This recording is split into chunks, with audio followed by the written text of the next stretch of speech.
This morning, I checked my bank balance online. Negative $450,000. And then I got the text message that made my blood run cold. Thanks for the house and the car, Mom. I just smiled. My dear daughter had no idea whose credit card that really was. My name is Carolyn. I'm 67 years old, and I thought I had seen it all. But nothing prepared me for waking up to discover my own daughter had stolen nearly $500,000 from me while I slept. Diana, or Jessica, as I named her, was always special to me. I adopted her when she was 3 years old. After her biological parents died in a car accident, I gave her everything. My youth, my marriage, my dreams, all for her. When I got home that morning after checking my account at the bank, Jessica was in the living room with her husband, Kevin. Both of them had a smirk on their faces that made me sick to my stomach. A smile of triumph, of superiority, as if they had just won the lottery at my expense. "Mom, I have to tell you something," Jessica said, fiddling with the keys to a brand new car. "Kevin and I bought a house. A beautiful house," she said, with a yard and 3 bedrooms. She'd always dreamed of having her own home. "And where did you get the money?" I asked, though I already knew the answer. My voice was calm. Too calm. "Well," Kevin cleared his throat, "we used your card. Jess said it was money you had saved up for us. For our future. After all your hard work, we figured it was only fair that you help us get started." How convenient. How perfectly calculated. My daughter had been stealing from me in small increments for months. Little amounts she thought I wouldn't notice. But this time, she'd gone for the big score. $450,000 in one go. "Jessica," I said, "do you know which account you took that money from?" She shrugged. "From your savings account, Mom, the one you've had for years. The one you used to pay for the house, for groceries, everything." She laughed, a sound that broke my heart. "Honestly, I didn't know you had that much money stashed away. You're always complaining about barely making ends meet." "Yeah," Kevin added. "Jess told me you were living pension check to pension check, that you barely had enough for food. But it turns out you were rich and didn't tell us a thing. Why would you lie to us?" I stood there in silence. I looked at them, these 2 young people, so sure of themselves, so proud of their little heist. They had no idea what they had just done. They didn't know who I really was. For years, I had kept my personal life separate from my professional one. Jessica believed her mother was a poor old woman who cleaned offices for a living. I never told her about my properties, my investments, or the logistics company I had built from the ground up. "Do you think it's okay to steal from your mother?" I finally asked. "It's not stealing," Jessica stood up, her voice turning defensive. "It's using what's rightfully mine. After everything I've put up with, living in this old house, wearing secondhand clothes, pretending we were poor when you had all this money hidden away. Everything you've put up with," I repeated slowly. "You mean like when I worked 3 jobs to pay for your college tuition? Or when I sold my car to buy you that green prom dress you wanted so badly? Or maybe when I mortgaged this house to pay for your wedding?" "That's different," Kevin mumbled. "That was your obligation as a mother." My obligation. As if being a mother was the same as being an ATM. As if adopting her, loving her, raising her, was a debt I had to keep paying until the day I died. Jessica walked up to me, her eyes shining with a cruelty she had learned to hide so well. "Look, Mom, it's done. The house is in our name. The car, too. You can't turn back time. And honestly, after all these years of keeping up this poverty act, I think we deserve this." "Poverty act?" I asked. "Yes," she crossed her arms. "Always crying about not having money, about how hard life was, how you had to work so much. But it turns out you had almost $500,000 just sitting there. Do you know how humiliating it was for me to grow up thinking we were poor? Do you know how many times I was embarrassed to bring friends over because I thought we had nothing?" Kevin nodded. "Jessica suffered a lot because of you, always feeling like she was less than everyone else. Now she can finally have what she deserves. What she deserves. After stealing from me, after lying to me, after treating me like an obstacle in their perfect lives. All right," I said finally. "Enjoy the house. Enjoy the car." Jessica blinked, surprised by my reaction. "Really? You're not going to make a scene?" No, I smiled. I just hope it's worth it. And it was true. Because what Jessica didn't know, what neither of them knew, was that the account they had emptied wasn't my personal savings. It was my company's operating account. An account that was audited monthly. An account that had insurance, legal protections, and above all, an account that did not belong to them in any way, shape, or form. By the next day, they would be crying at my door. But this time, I wasn't going to open it. That night, I couldn't sleep. Not from sadness, but from the rage burning in my gut. I lay awake remembering every moment, every sacrifice I had made for Jessica, every time I gave something up for her, every time I swallowed my pride to give her what she wanted. When I adopted her, she was a scared little girl who cried every night. I promised her she would never want for anything, and I kept that promise. I worked cleaning offices during the day and studied accounting at night. When I finally managed to open my small logistics company, I decided to keep it a secret. I wanted Jessica to have a normal childhood, without the pressure of knowing her mother handled a lot of money. How stupid I was. The next morning, my phone rang. It was Arthur, my lawyer and accountant. His voice was tense. "Carolyn, we have a serious problem. Someone withdrew $450,000 from the Translogistics operating account. The bank called me because it's an unusual amount and they need authorization for the monthly report." "I know, Arthur. It was my daughter." Silence on the other end of the line. Then, a deep sigh. "Carolyn, that account is registered as a business asset. Any unauthorized withdrawal constitutes embezzlement. It's a federal crime." "I know," I replied calmly. "What do you need me to do?" "First, I need you to come to the office to document everything.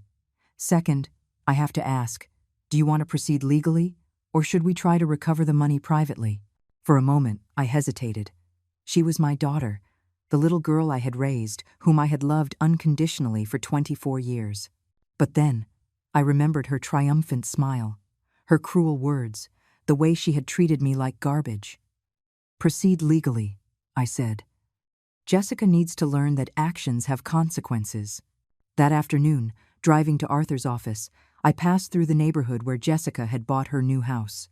It was an elegant residential area with large houses and perfect lawns. The house she had bought with my stolen money was beautiful. A white facade, huge windows, a red sports car parked in the driveway. I stopped in front of the house and watched for a few minutes. Jessica was in the yard, watering some newly planted flowers. She was wearing a new yellow dress, expensive shoes, and that same look of satisfaction that turned my stomach.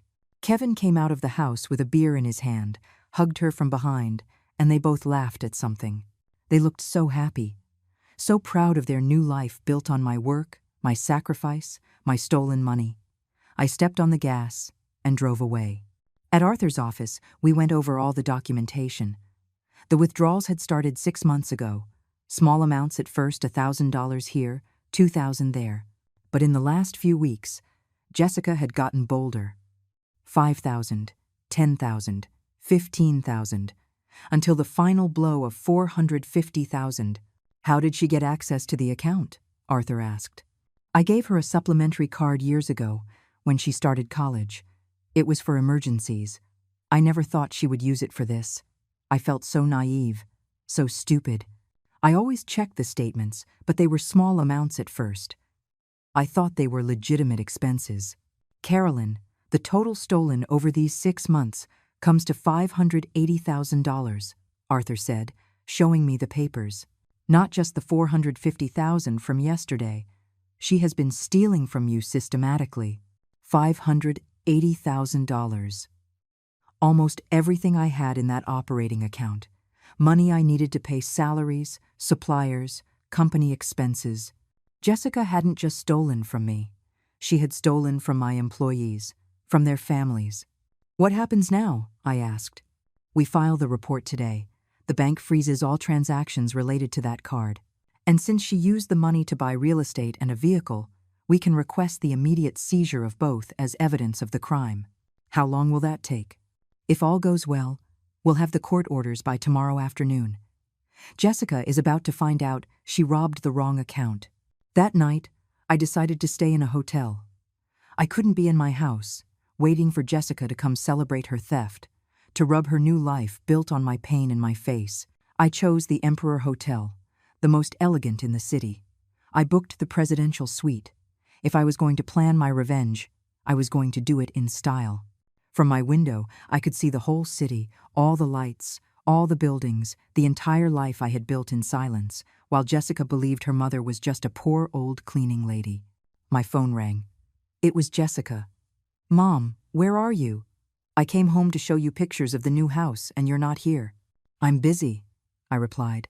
"Busy with what? Cleaning offices this late?" She laughed. "Mom, you don't have to work so hard anymore. Now that we know you have money saved up, you can relax a little. Jessica, I have a question for you." "What is it?" "Did you ever wonder where the money you stole came from?" Silence. Then, her voice turned defensive. "I didn't steal anything. I used money that was rightfully mine. Money you had been hiding from me my whole life. And what if I told you that money wasn't mine?" "What are you talking about? What if I told you that you just committed a federal crime?" Jessica laughed, but it sounded nervous. "Mom, stop being so dramatic. It's your money, your card. There's no crime." "You'll find out tomorrow," I said, and hung up. The next morning, Arthur called me early. "We have the orders. The agents are on their way to the house. They're also going to impound the car. Jessica will be served with a court summons in a few hours." "What's going to happen to her?"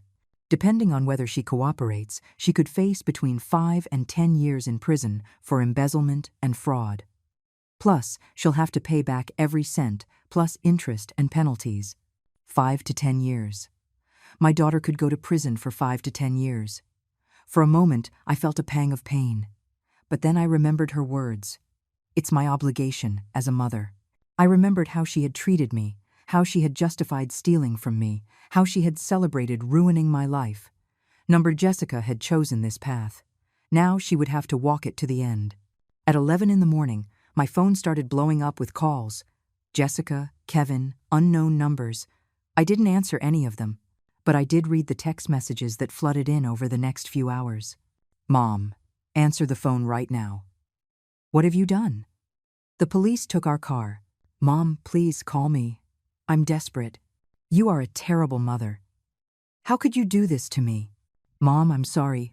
Please, let's fix this." Each message was more desperate than the last. Jessica had finally understood that she had robbed the wrong account, that she had completely underestimated her mother, that she had played with fire and gotten burned. But I was just getting started. At 2 in the afternoon, I decided to do something I hadn't done in years.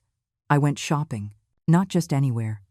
I drove straight to the most exclusive mall in the city, the one where Jessica had always dreamed of shopping but could never afford.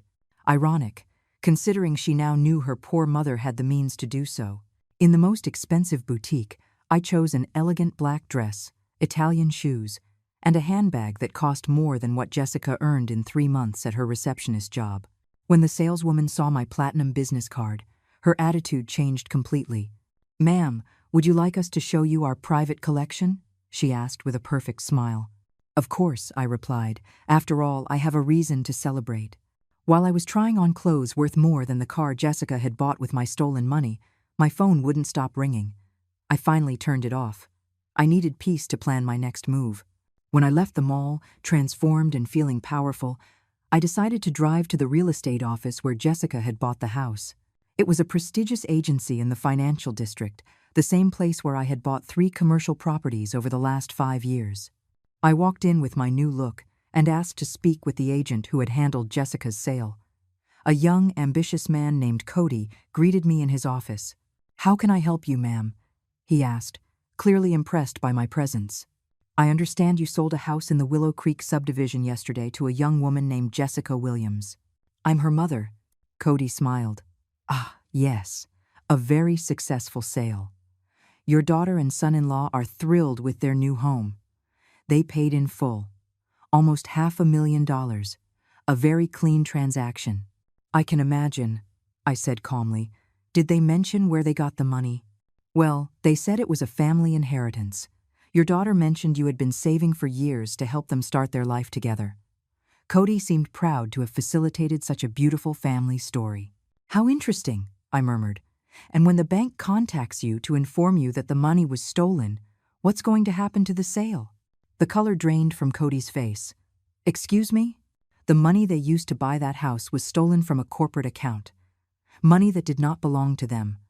The transaction is going to be voided, and the house will be seized as evidence in a federal crime. Cody started to stammer. But they said. They had all the paperwork. The wire transfer went through without a problem. Of course it did. It was my money. I stood up. They just didn't have authorization to use it. Your agency just facilitated the purchase of a property with stolen funds. I hope you have a good legal department. I left the office, leaving Cody completely pale, no doubt already dialing his supervisors to report the impending disaster. My next stop was the dealership where Jessica had bought the car, a luxury imported car agency where I had never set foot, but whose reputation I knew because several of my corporate clients shopped there. The manager, an older man named Gene, recognized me immediately. Mrs. Miller, what a surprise to see you here. Are you finally going to buy that Mercedes I recommended last year? Hello, Gene. I'm here on a different matter. Yesterday, you sold a car to my daughter, Jessica Williams, a red BMW. Ah, yes. Lovely young woman. Very excited about her purchase. Paid $65,000 in cash. Said it was a gift from her successful entrepreneur mother. Jean smiled. I'm so glad to hear you finally told your family about your company. I always found it odd that you kept your success a secret. Yes, well, family secrets sometimes come to light in unexpected ways, I said. The problem is, she didn't have authorization to use that money. It was stolen from my business account. Jean's smile vanished instantly. Are you saying? I'm saying your dealership just sold a car with stolen money. The vehicle is going to be impounded today. I hope you've kept all the transaction paperwork because you're going to need it for the investigation. Jean stood up abruptly. Mrs. Miller, we had no idea. The transaction seemed completely legal. Your daughter presented identification. The wire transfer went through without any issues. I know, Jean. You're not at fault, but you will have to cooperate with the authorities to recover the vehicle. As I left the dealership, I saw Jean was already on the phone, probably calling his legal department and the insurance company. Jessica hadn't just ruined her own life. She had created legal problems for everyone who had innocently participated in her shopping spree with stolen money. My phone, which I had turned back on, had 53 missed calls and 26 text messages. Jessica was desperate. The messages had evolved from rage to pleading. Mom, please, pick up the phone. I need to explain what happened. It was a misunderstanding. I didn't know it was a company account. The lawyers say I could go to jail. Mom, help me please. I'll give it all back. Just don't do this to me. I'm your daughter. How can you destroy my life like this? But the last message was different. It was from Kevin.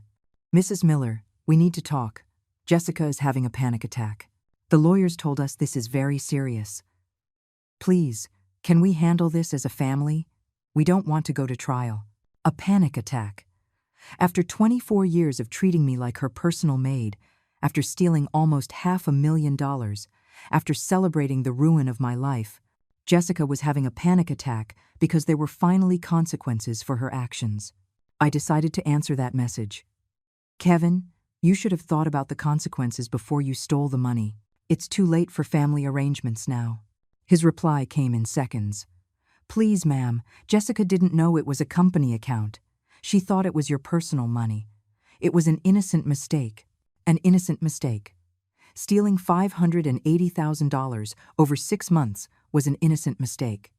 Kevin, an innocent mistake is using the wrong card at the grocery store. Stealing $500,000 to buy a house is a premeditated crime. Jessica knew exactly what she was doing. But she's your daughter, ma'am. Your own adopted daughter. How can you send her to jail? There it was, the adoption card. The emotional play they knew would hurt me, reminding me that Jessica wasn't my biological child, as if that meant I had less right to expect respect and honesty from her. Kevin, it's precisely because she is my adopted daughter, because I chose her, because I gave her all my love and my life, that her betrayal hurts more. A biological child might disappoint you by accident. An adopted child who steals from you is a knife straight to the heart. There was no reply after that. That night, from my hotel suite, I called Arthur for a full report. The seizure orders were executed successfully, he said. The house is sealed, and the car is in the judicial impound lot. Jessica and Kevin had to leave the property with only what they could carry in a suitcase. Where are they now? As far as we know, they're staying in a cheap motel on the outskirts of the city. Jessica has hired a public defender. Her first hearing is the day after tomorrow. What are her chances? Carolyn, let's be honest. With all the evidence we have, it's almost impossible for her to avoid prison. The only way would be if you dropped the charges and they reached a private settlement for restitution. And if I don't drop the charges? Between 5 and 10 years in federal prison, plus full restitution, plus fines and interest, her life, as she knows it, is over. 5 to 10 years. My daughter, the little girl I had raised since she was 3, could spend the next decade in prison for stealing from me. Did it hurt? Of course it hurt. But what also hurt was every cruel word she had said to me, every time she had treated me like trash, every moment she had celebrated destroying my life. Arthur, I said finally, proceed with everything. Jessica needs to learn that decisions have consequences, and I need to learn to stop protecting people who hurt me. The next day, I received a call I wasn't expecting. It was Susan, my younger sister, who lived in another city and rarely spoke to me. Carolyn, Jessica called me crying. She told me what's happening. Is it true you're going to send her to jail? Jessica stole $580,000 from my company, Susan. I'm not the one sending her to jail. She's the one who put herself in this situation. But she's your daughter. Susan sounded desperate. You raised her from a baby. How can you be so cold? Cold? I repeated slowly. Susan, do you know how many times Jessica told me I was a burden to her? Do you know how many times she made me feel like I owed her something just for existing? She robbed me, celebrated robbing me, and now that there are consequences, I'm the bad guy. But you can drop the charges, you can forgive her. And then what? She robs me again in 6 months? She keeps treating me like garbage because she knows there will never be consequences? My voice was breaking, not from sadness, but from years of suppressed rage. Susan, Jessica, never respected me. She never valued anything I did for her. To her, I was always just a walking ATM. Carolyn, please. No, I cut her off. For 24 years, I gave her everything. I gave up having more children for her. I gave up remarrying for her. I worked day and night to give her everything she wanted, and she repaid me by stealing from me and humiliating me. No more, Susan. It's over. I hung up the phone feeling a strange mix of relief and pain. It was the first time in years I had said out loud everything I had sacrificed for Jessica, everything I had given up for a daughter who never appreciated it. An hour later, another message from Jessica arrived. This one was different, longer, more desperate. Mom, I know you're furious with me and you have every right to be. I know what I did was wrong, but please, don't let this destroy our family forever. I'm willing to give back all the money, to work to pay you back for years if I have to. But please, don't send me to jail. I won't survive in there. I'm begging you, as your daughter, as the little girl you raised, give me a chance to fix this. For the first time in days, Jessica sounded genuinely remorseful. She wasn't blaming me. She wasn't justifying her actions. She wasn't playing the victim card. She was admitting her mistake and asking for forgiveness. For a moment, my heart softened. Maybe we could fix this. Maybe she had learned her lesson. Maybe. Then I remembered something. I remembered the smile on her face when she told me she had used my money. I remembered how she had celebrated her cleverness in robbing me. I remembered every cruel word, every moment of contempt, every time she had treated me like I was worthless. And I remembered something more important. This hadn't been an impulse. Jessica had been stealing from me for 6 months. She had planned the big heist. She had calculated exactly how much to take to buy the house and the car. It had been methodical, deliberate, cruel. I replied, Jessica, if you were truly sorry, you wouldn't have stolen from me in the first place. If you truly loved me as a daughter, you wouldn't have celebrated ruining my life. Your remorse only came when you found out there were consequences. That's not real remorse. It's fear. Her response was immediate. Mom, please, I'm young. I made a mistake. Everyone deserves a second chance. Jessica, you had 28 second chances over 6 months. Every time you used my card, you had a chance to stop. Every time you saw the money in your account, you had a chance to return it. Every time you lied to my face about your expenses, you had a chance to confess. You used all your chances, stealing more from me. That afternoon, I decided to do something I had been putting off for years: visit my parents' grave. It had been 3 years since I'd been to the cemetery. There were always excuses. Work, Jessica needed something. I didn't have time. I drove to the cemetery and sat in front of Mom and Dad's headstones. For the first time in years, I cried. But I didn't cry for Jessica. I cried for myself. For all the years I had lost being the perfect mother to a daughter who never valued me. For all the opportunities for happiness I had rejected to dedicate myself completely to someone who saw me as an obstacle. Dad, Mom, I spoke aloud. I think I got it wrong. You taught me to love, to give, to sacrifice for family, but you never taught me when to stop. You never taught me that love without respect is abuse, that giving without limits is self-destruction. The wind rustled the leaves in the trees, and for a moment I felt as if my parents were there, listening. Jessica is going to go to jail, I continued. And I know you would say I should forgive her, that she's my daughter, that family is the most important thing. But I also know that you would never have stolen from me, that you would never have treated me with the contempt she has shown me, that you would never have celebrated destroying my life. I stayed there until the sun began to set.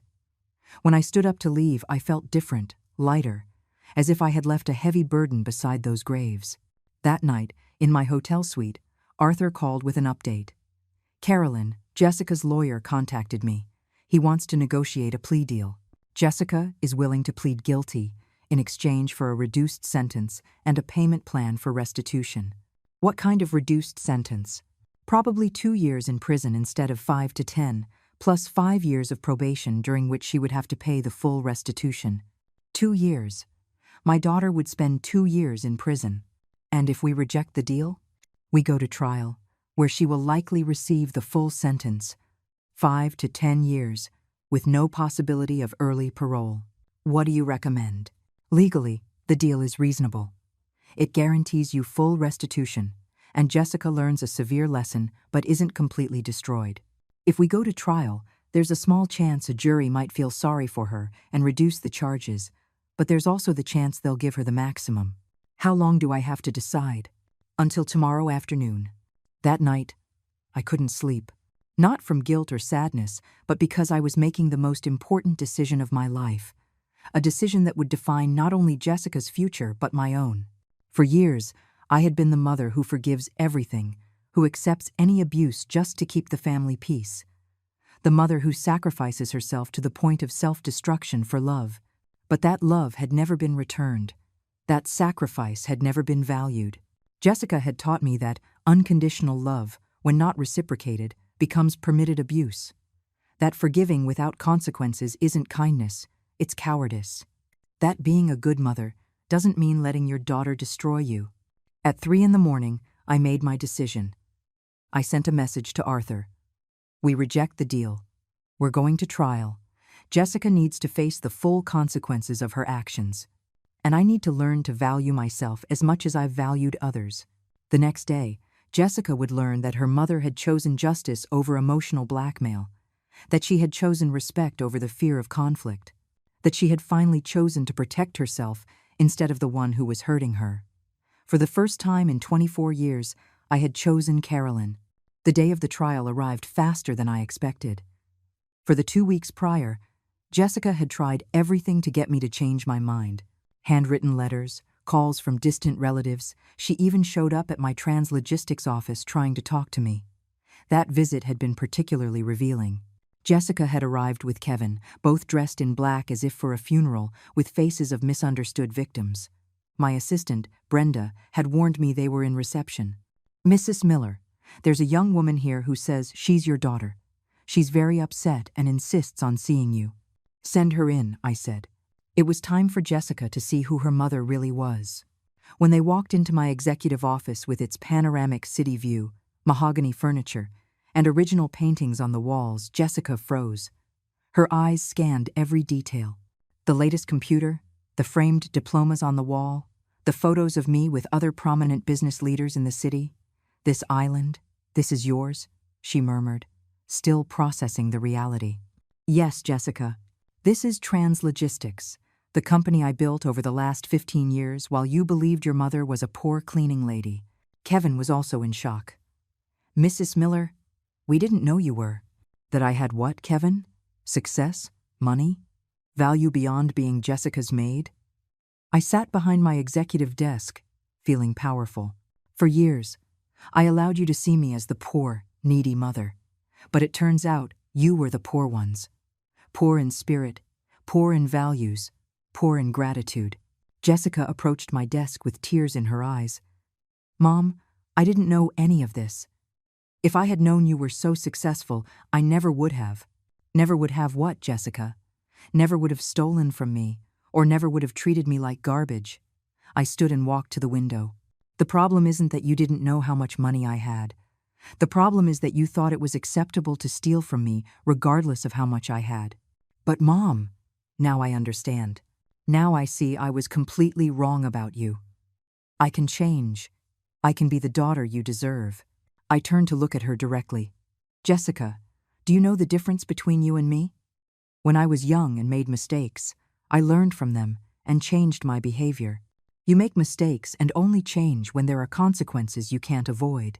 "That's not true," Kevin protested. "Jessica is truly sorry. We've talked a lot about this and she understands what she did was wrong."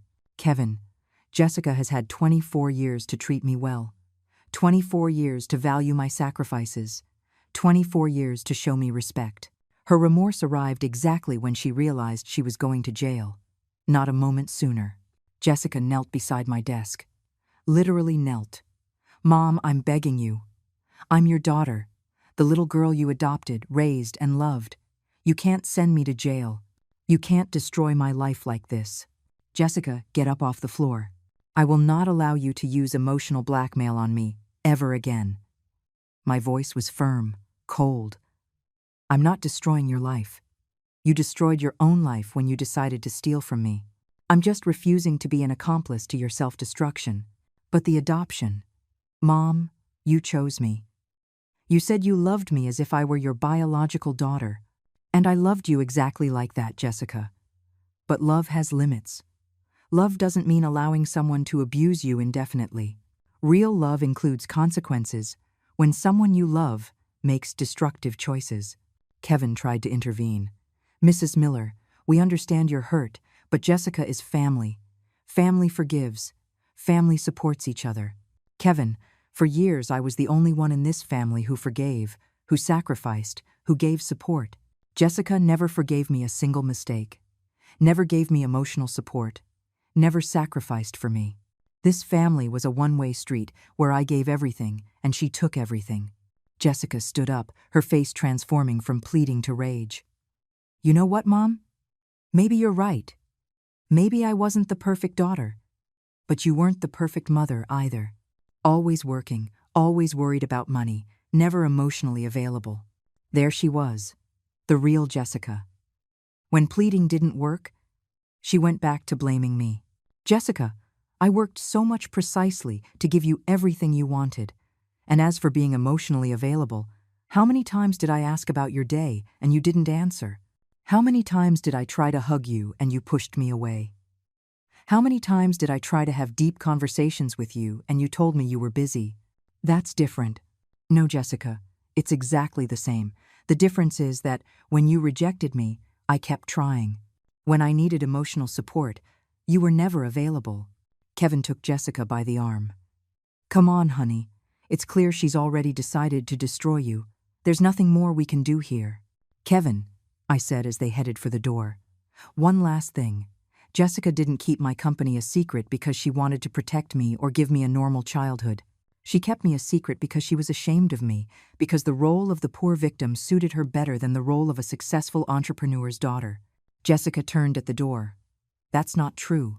"Isn't it? Then explain to me why, When you went to birthday parties for your rich friends from school, you always said your mother couldn't come because she had to work cleaning.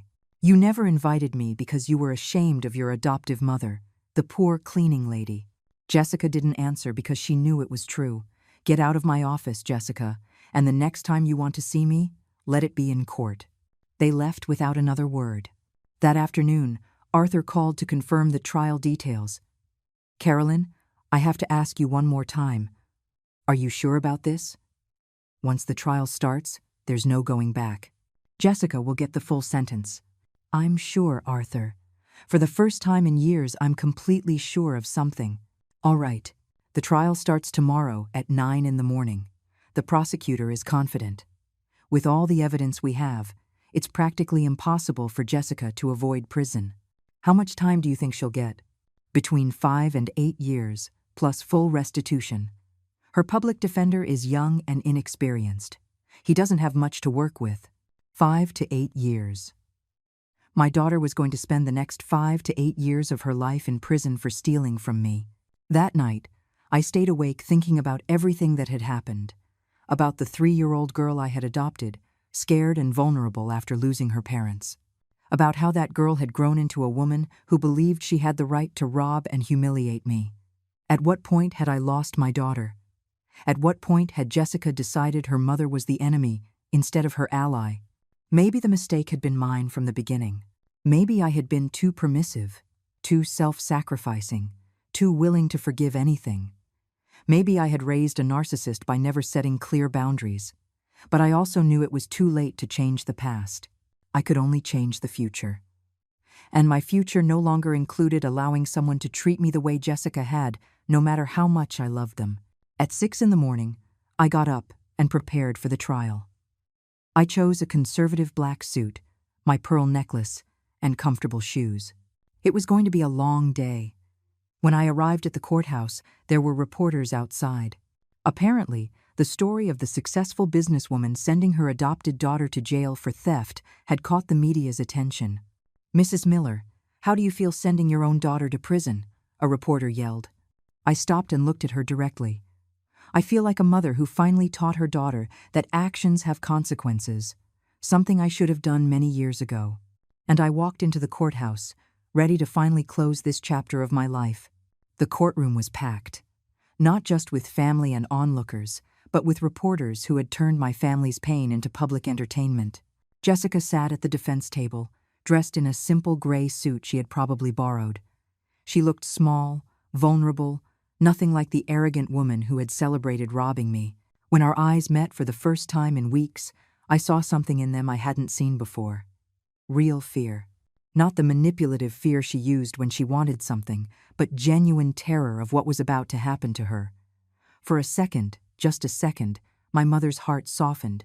Then I remembered her smile when she said, "Thanks for the house and the car, Mom," and my heart hardened again. The prosecutor, a serious man named Mr. Davis, presented the case with surgical precision. Every transaction, every withdrawal, every lie meticulously documented. The evidence was overwhelming. $580,000 stolen over 6 months from a business account to which Jessica only had access for emergencies. Ladies and gentlemen of the jury, Mr. Davis said in his opening statement, "This is not a case of a desperate daughter taking money in a family emergency.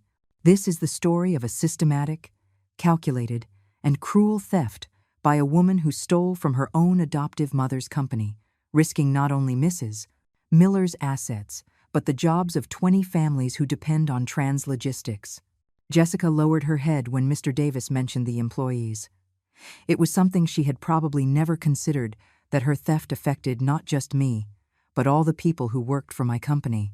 The public defender, a nervous young man, tried to paint Jessica as a victim of circumstance.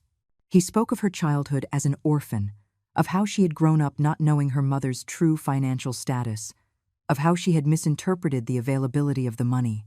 My client, he argued with a trembling voice, grew up believing her mother was a low-income worker struggling to make ends meet.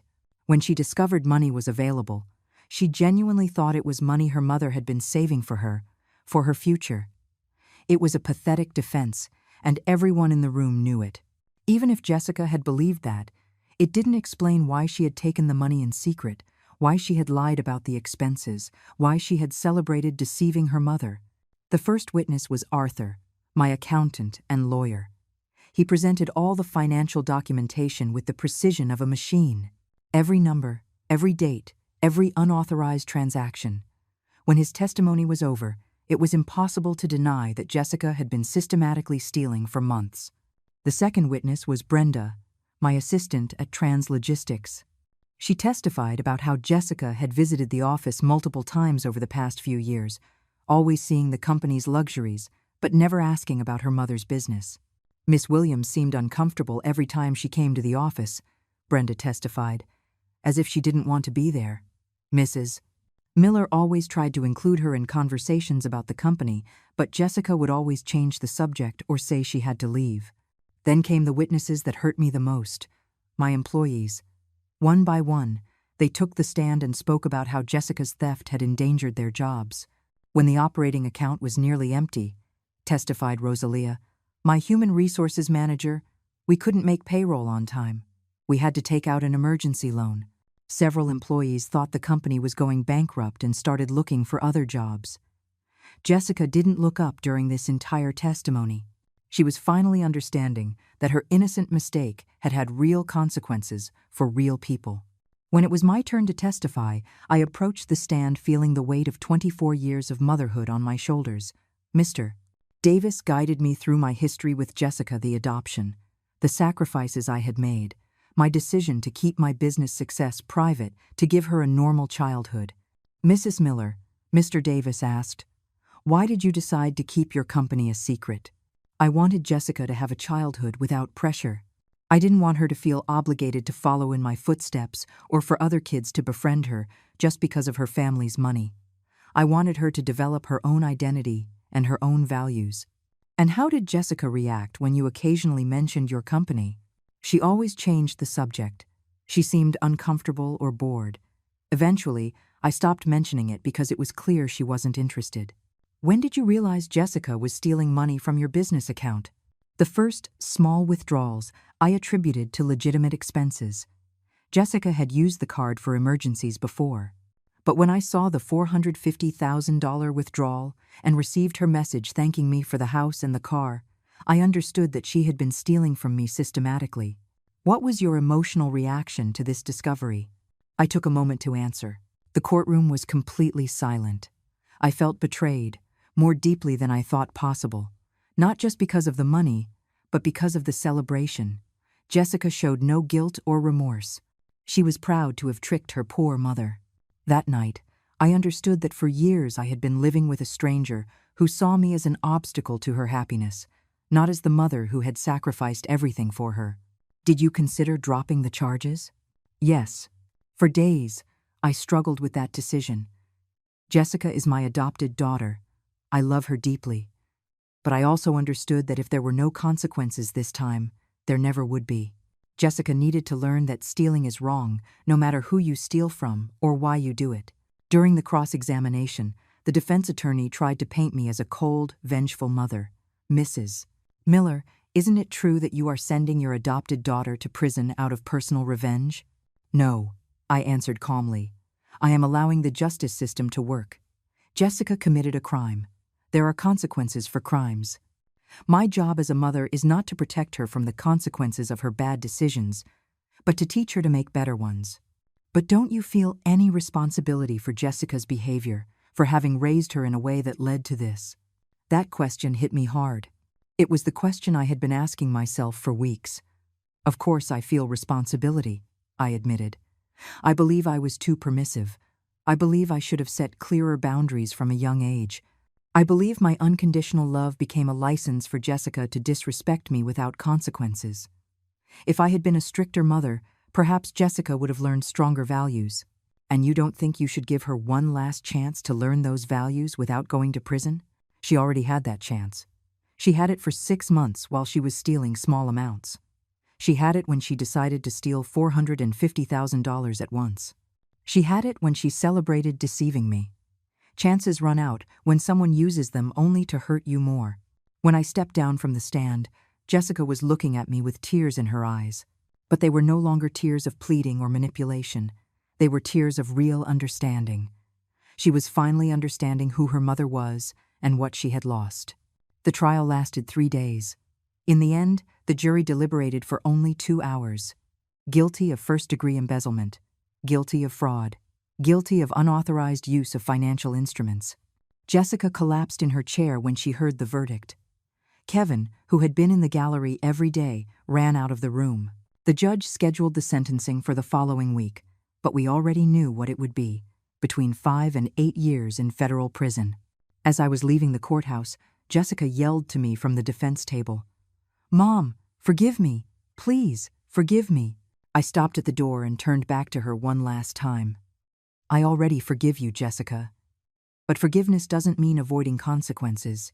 It means freeing myself from resentment while you learn from your mistakes."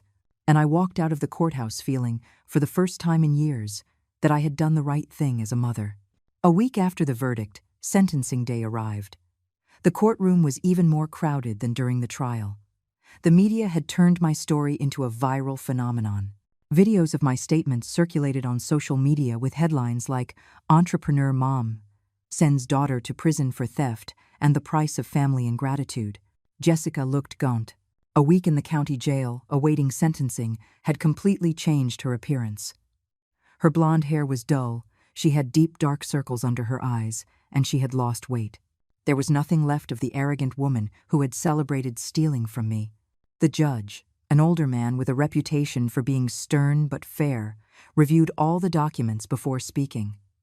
"Miss Williams," he said, addressing Jessica, "this court has carefully reviewed your case. The theft of $580,000 over a period of 6 months shows premeditation, planning, and a systematic escalation in the severity of your actions." Jessica began to tremble visibly. "However," the judge continued, "I have also considered your circumstances. You are a first-time offender. You have shown remorse during the proceedings, and this crime was committed against a family member, which suggests deeper emotional issues rather than purely criminal ones." My heart began to beat faster. Was he going to be more lenient than expected? For the charges of embezzlement and fraud, I sentenced Diana Williams to 6 years in federal prison, with the possibility of parole after 4 years for good behavior. Additionally, you must pay full restitution of $580,000, plus interest and legal costs, which amounts to a total of $720,000. Jessica completely collapsed. Her defense attorney held her up as she sobbed uncontrollably. Furthermore, the judge added, "During your period of parole, Miss Williams will be prohibited from contacting the victim, Mrs. Carolyn Miller, without express judicial authorization. This restraining order will be in effect for 10 years. 10 years without being able to contact me. My daughter couldn't talk to me, visit me, or come near me for a decade. Do you have anything to say before this hearing concludes, Miss Williams?" the judge asked. Jessica managed to stand, leaning on the table. Her voice was barely a whisper, but the microphone picked up every word. "Yes, Your Honor. I want to apologize to my mother in front of everyone. Carolyn adopted me when I was an orphan child and gave me everything. Literally everything. Her time, her money, her love, her dreams. And I repaid her with cruelty and ingratitude." Tears streamed down her face. "For years, I treated her like she was my personal servant, like she owed me something just for existing. I never valued her sacrifices. I never respected her love. And when I found out she had money, my first reaction was to steal it and celebrate having deceived her." The silence in the room was total. Even the reporters had stopped writing. "Mom," Jessica looked directly at me, "I know it's too late. I know I destroyed our relationship forever. But I want you to know that now I understand everything you did for me. I understand what I lost. I understand that you weren't my enemy. You were my greatest protector, and I was too blind and too cruel to see it." Her voice broke completely. "If I could turn back time, I would change everything. I would treat you with the respect you always deserved. I would value every sacrifice you made. I would love you the way you loved me. But it's too late for that. I can only hope that someday, when I get out of prison, you can find in your heart a small space to forgive the daughter who failed you so completely." She sat down and continued to weep silently. The judge looked at me. Mrs. Miller, do you wish to make a statement? I stood up slowly. For weeks, I had thought about this moment, about what I would say to Jessica if I had the chance. Your Honor, for 24 years, I was the mother who forgave everything, who accepted any abuse, who sacrificed everything just to keep the family peace. I thought unconditional love meant love without limits, love without consequences, love that allows any behavior just so you don't lose the person you love. I looked directly at Jessica. But that kind of love isn't real love. It's codependency disguised as kindness. It's fear disguised as generosity. For years, I allowed Jessica to disrespect me because I was terrified of losing her love. But what I didn't understand is that respect that is lost without consequences can never turn into real love. My voice grew stronger. Jessica, I love you. I will always love you. You are my adopted daughter, the little girl I chose to love when you were 3 years old. But loving you doesn't mean letting you destroy me. Loving you means doing the hard thing when it's necessary, even if it means setting boundaries that hurt. I paused to control my emotions. I accept your apology. I believe you finally understand what you've lost. But apologies don't erase actions. Remorse doesn't eliminate consequences. You are going to prison not because I'm a cruel mother, but because decisions have outcomes, and you made decisions that led to this outcome. Jessica cried silently as I spoke. I hope you use these years in prison to become the woman you always had the potential to be. The woman who values the people who love her. The woman who understands that gratitude is not weakness, but strength. The woman who knows that respect is the foundation of any real relationship. I took a deep breath before finishing. And when you get out of prison, if you have truly changed, if you have truly learned these values, maybe we can rebuild some kind of relationship. But it will be a different relationship, one based on mutual respect, not on my fear of losing you and your certainty that you can treat me badly without consequences. I sat down, feeling as if I had closed a chapter of my life that had been open for far too long. The judge banged his gavel. Court is adjourned. Miss Williams will be transferred to the assigned federal institution within the next 2 weeks. As Jessica was escorted out of the courtroom in handcuffs, she looked at me one last time. In her eyes, there was no longer pleading or manipulation, only genuine sadness and, for the first time in years, real respect for me. I walked out of the courthouse surrounded by reporters shouting questions, but I didn't answer any. I had more important things to do. That afternoon, I drove straight to Translogistics. I had a company to run, employees who depended on me, and a life to rebuild. For the first time in 24 years, I was going to live for myself, unapologetically. Brenda greeted me with a hug. Mrs. Miller, we all saw the news. How are you feeling? I feel free, Brenda. For the first time in years, I feel completely free. And it was true. The weight of 2 decades of codependent motherhood had lifted from my shoulders. I no longer had to walk on eggshells to avoid Jessica's anger. I no longer had to justify every decision in my life to someone who saw me as her enemy. I no longer had to live in fear of disappointing a daughter who had never valued anything I did for her. Jessica was going to spend the next 4 to 6 years in prison, and I was going to spend that time rediscovering who Carolyn was when she wasn't being the mother of an ungrateful daughter. For the first time in decades, the future looked bright. 6 months after Jessica's sentencing, my life had changed more than I ever could have imagined. Without the constant drama of dealing with her ingratitude and manipulation, Translogistics was thriving like never before. We had won 3 major contracts, expanded our team to 30 employees, and opened a second office in the next city over. But the most significant change wasn't professional, it was personal. For the first time in 24 years, I was living for myself. I had sold the house where I lived with Jessica. It was too big for me alone and filled with painful memories. Instead, I bought a modern penthouse in the city center, with a panoramic view, and all the luxuries I had always denied myself because I had to save for Jessica's future. I had also started doing things I had never allowed myself. Painting classes on Tuesday nights, a trip to Europe I had postponed for years, dinners at fancy restaurants without feeling guilty about spending money unnecessarily.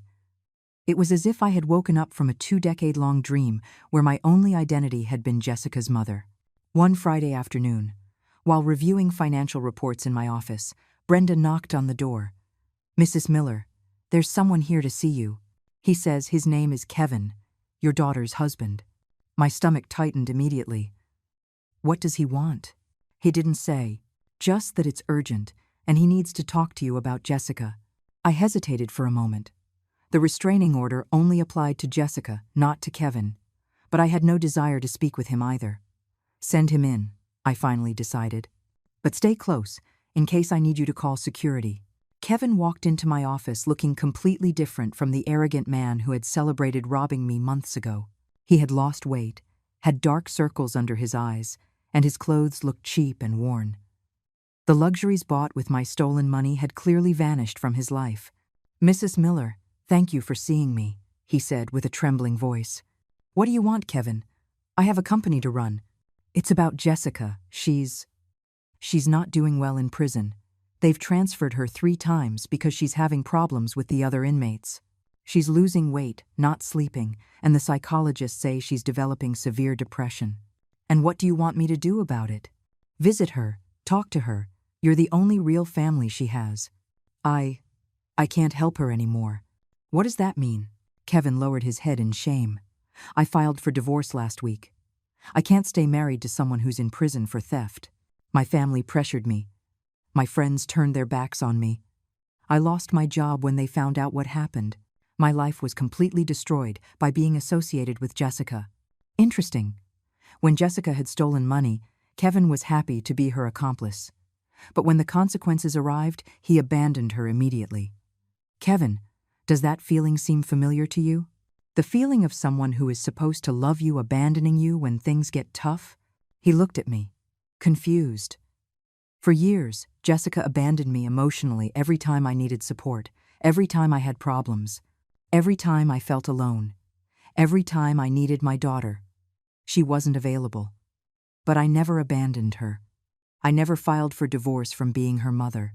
I was always there, no matter how she treated me." "But ma'am, this is different." "No, Kevin. It's exactly the same. The difference is that when Jessica treated me badly, I kept loving her unconditionally. When Jessica faces consequences for her actions, you abandon her immediately. Which one of us truly loved her?" Kevin didn't know what to say. "Do you know what I find most interesting about your visit?" I continued. "You didn't come here because you love Jessica and want to help her. You came here because you feel guilty for abandoning her, and you want me to do the emotional work you don't want to do." "That's not it, ma'am. I really do care about Jessica. If you really cared about Jessica, you wouldn't have filed for divorce while she's at her most vulnerable. You wouldn't expect her mother, whom she robbed and humiliated, to clean up the emotional mess you don't want to handle." I stood up and walked to the window. "Kevin, for 24 years, I was the person who was always available to clean up Jessica's emotional messes. The one who always forgave, who always gave second chances, who was always there no matter how she treated me. And you know what I learned?" "What?" "That when you're the person who always forgives, you become the person who always gets hurt. When you're the person who has no boundaries, you become the person everyone crosses. When you're the person who always rescues others from the consequences of their actions, you become the person who prevents them from growing and maturing." I turned to face him directly. "Jessica is in prison not because she's a bad person deep down, but because she never had to face real consequences for her bad decisions. Every time she did something hurtful or destructive, I rescued her. Every time she needed to learn a difficult lesson, I made it easy for her. Every time she should have felt guilt or remorse, I absorbed those emotions for her. But she's really suffering now, ma'am." "Yes, Kevin, now she is really suffering. And that suffering is exactly what she needs to become a better person. If I rescue her now, if I go running to comfort her and make her life easier, I will be taking away her chance to truly grow." Kevin looked desperate. "But she's your daughter, ma'am. Your own adopted daughter. It's precisely because she is my adopted daughter, because I chose to love her when she was 3, that I have a responsibility to make sure she becomes a good person. And sometimes, being a good parent means allowing your child to suffer the consequences of their decisions, even when it breaks your heart to see them suffer." "So, you're not going to visit her? You're not going to talk to her?" The restraining order prohibits me from contacting Jessica for 10 years. But even if that order didn't exist, I wouldn't visit her. Jessica needs these years to reflect on her actions, to develop real empathy, to learn to value the people who love her. If I show up running to rescue her the first time things get tough, I will have wasted this opportunity for growth. Kevin stood up to leave, clearly frustrated that he hadn't gotten what he wanted. "One last thing, Kevin," I said as he headed for the door. "The next time someone abandons you when things get difficult, you'll remember this moment. And maybe you'll understand a little better what I lived through for 24 years with Jessica." He left without another word. That night, for the first time since the sentencing, I allowed myself to cry for Jessica. I didn't cry out of guilt or regret for my decisions, but out of genuine pain for what we had lost. I cried for the mother-daughter relationship we never had, for the years I wasted trying to earn her love and respect, for the wonderful woman Jessica could have been if she had learned stronger values from a young age. But I also cried with relief. Relief at finally being free from a toxic relationship that had consumed me for decades. Relief at having found the courage to prioritize myself. Relief at having broken the cycle of emotional abuse that had defined my motherhood. When I finished crying, I felt clean, as if I had washed away the last remnants of guilt and codependency left in my system. The next day, I made a decision I had been postponing for months. I legally changed my last name. I was no longer Carolyn Williams, the name I had taken when I adopted Jessica. I was now simply Carolyn Miller, successful entrepreneur, independent woman, a whole person on my own. Jessica had 4 more years of prison ahead of her. 4 years to grow, to reflect, to become the woman she always had the potential to be. And I had the rest of my life to be happy. 4 years after the trial, I received a letter I wasn't expecting. The return address read, Jessica Williams, Federal Correctional Institution. She had been released on parole for good behavior, exactly as the judge had predicted. Over these 4 years, I had built a completely new life. Trans Logistics now had offices in 3 cities and over 50 employees. I had written a book about my experience called Love Without Limits: Why Setting Boundaries is the Greatest Act of Love, which had become a bestseller. I also gave lectures on toxic family relationships and codependency. But the most significant change had been personal.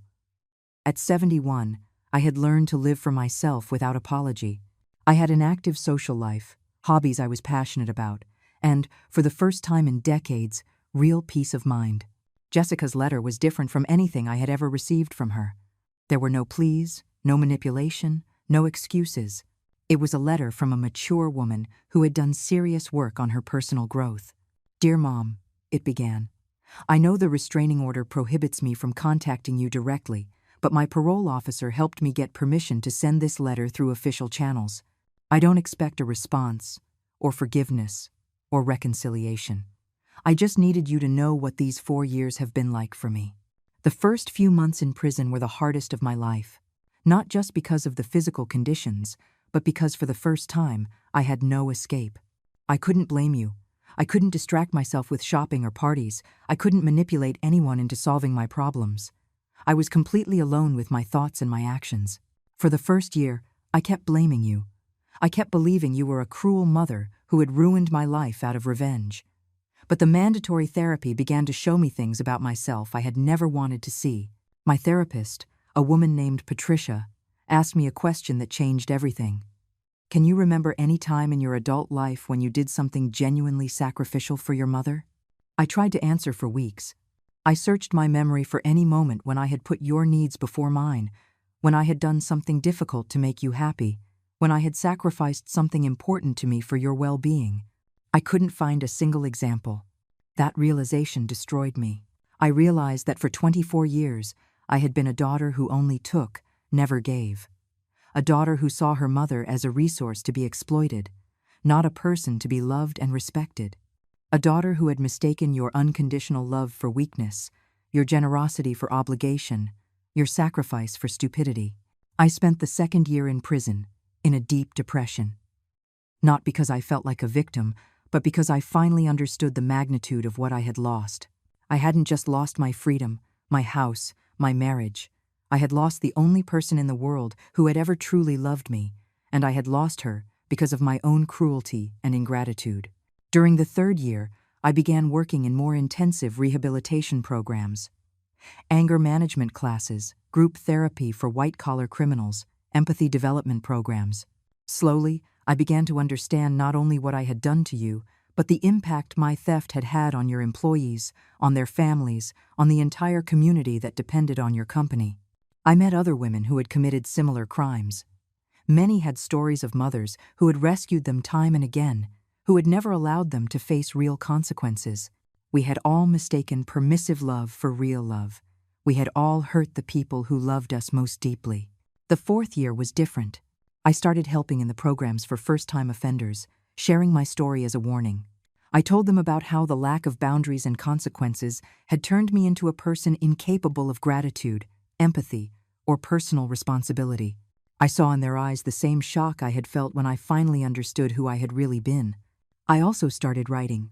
Not letters to you, because I knew it was forbidden, but a journal where I processed everything I had learned about myself, about our relationship, about the damage I had caused. Writing became my way of making peace with myself and with the woman I had been. Now, I'm out.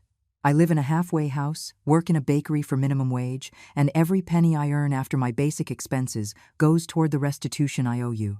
By my calculations, it will take me about 15 years to pay you back completely, assuming I can get better jobs eventually. I'm not writing to ask for your forgiveness, because I know I don't deserve it. I'm not writing to ask for a second chance, because I know I used all my chances destroying our relationship. I'm writing so you know that the sacrifice you made by allowing me to face the consequences of my actions was not in vain. I am a different person now, a person who understands that respect is earned with actions, not words. A person who understands that gratitude is the foundation of any healthy relationship. A person who understands that real love includes boundaries, responsibility, and mutual growth. If you ever decided to give me the chance to meet this new version of myself, I would be eternally grateful. But if you decide it's too late, that the damage was too deep, that you need to protect your peace of mind from any possibility of me hurting you again, I will completely understand that, too. What I want you to know, more than anything, is that I now understand what I lost. I didn't lose a mother who controlled or limited me. I lost a mother who loved me so deeply that she sacrificed her own happiness for mine for decades. I lost a mother who worked tirelessly to give me opportunities I never valued. I lost a mother who saw me as her greatest treasure when I saw her as my biggest obstacle. And I want you to know that the woman I have become over these 4 years would have been proud to be your daughter. She would have valued every sacrifice, respected every decision, and loved every day she could have spent with you. I am deeply sorry that I got to know her too late. Whatever your decision about our future, I want you to live the rest of your life knowing that your love was not wasted, that your sacrifices were not in vain, that the lesson you taught me by setting boundaries finally turned me into the woman you always hoped I could be. I love you, Mom, not as the manipulative daughter I used to be, but as the grateful woman I became, thanks to your courage to do the right thing, even when it broke your heart. Your daughter who finally grew up, Jessica. When I finished reading the letter, I cried. But they weren't tears of sadness or regret. They were tears of relief and, surprisingly, of maternal pride.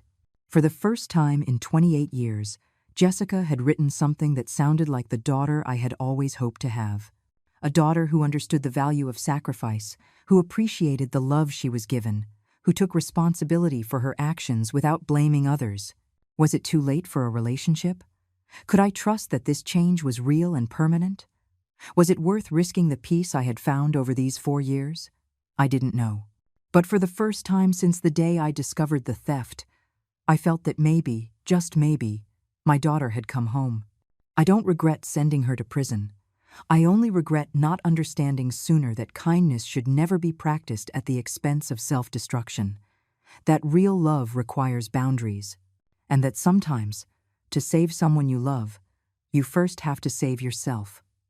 The story of Jessica and me wasn't over, but for the first time in decades, I had hope that the next chapter would be written by 2 women who respected each other, instead of a desperate mother and an ungrateful daughter. Maybe it's never too late to learn how to love correctly.